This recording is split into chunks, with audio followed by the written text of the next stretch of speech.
श्री सद्गुरु महाराज की जय। श्री सद्गुरु महाराज की जय। अब आप सुंदर कांड से पाठ सुनिए। निशिचर एक सिंधु महरहई, करी माया नभ के खग गहई। जीव जंतु जे गगन उड़ाही, जल विलो की तिनकी परिछाही। गहय छाह सक सो न उड़ाई, इहि विधि सदा गगन चर खाई। सोई छल हनुमान ते किन्हा, तासु कपट कपि तुरत ही चिन्हा। ताहि मारी मारुत सुत बीरा, बारिधि पार गयौ मति धीरा। तह जाए देखी बन शोभा, गुंजत चंचरीक मधुलोभा।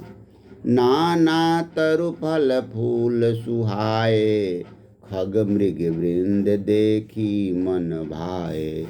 शैल विशाल देखी इके आगे, तापर कूदी चढ़े भय त्यागे।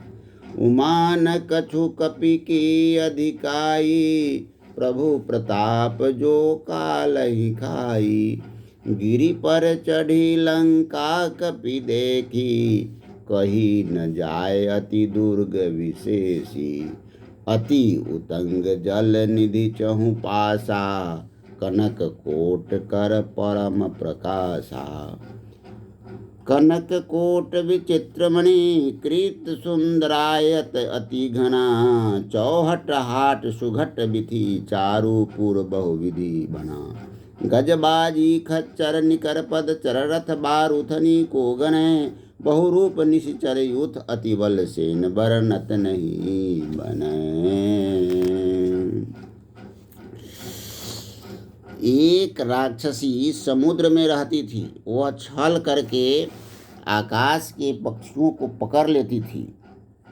जीव जंतु तो आकाश में उड़ते थे, जल में उनकी छाया देखकर जब वह छाया पकड़ ले तो वह उड़ न सके। इस प्रकार वह सर्वदा ही पक्षियों को खाती थी। उसी ने हनुमान जी से छल किया, जिसका कपट हनुमान जी ने तुरंत पहचान लिया।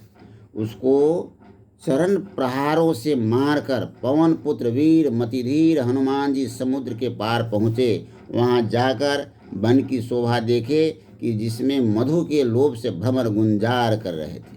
वहाँ अनेक वृक्ष फल फूलों से शोभायमान थे और पक्षी मृग आदि पशुओं के झुंड देख प्यारे लगते थे। वहाँ एक बड़ा पर्वत था, जिस पर हनुमान जी कूद कर निर्भय होकर चढ़ गए। शिव जी कहते हैं कि हे पार्वती, यह कुछ कपि को बड़ाई नहीं है, किंतु यह भाग्यवान श्री रामचंद्र जी का प्रताप है, जो काल को भी खा सकता है। पर्वत पर चढ़कर हनुमान जी ने लंकापुरी देखी कि बहुत बड़ा ऊंचा दुर्ग बना हुआ था। उसके चारों ओर समुद्र था, जिस पर सोने के किले और कंगूरे अत्यंत प्रकाशमान थे। सर्वगुणों का कोट अनेक रंग की मणियों से जड़ा हुआ बहुत ही लंबा चौड़ा शोभायमान था। चौराहा, बाजार, सुंदर मार्ग और गलियों से नगर बहुत भांति सुंदर बना हुआ था। हाथी, घोड़े और खच्चरों का समूह तथा रथों के समूह कौन गिन सकता है।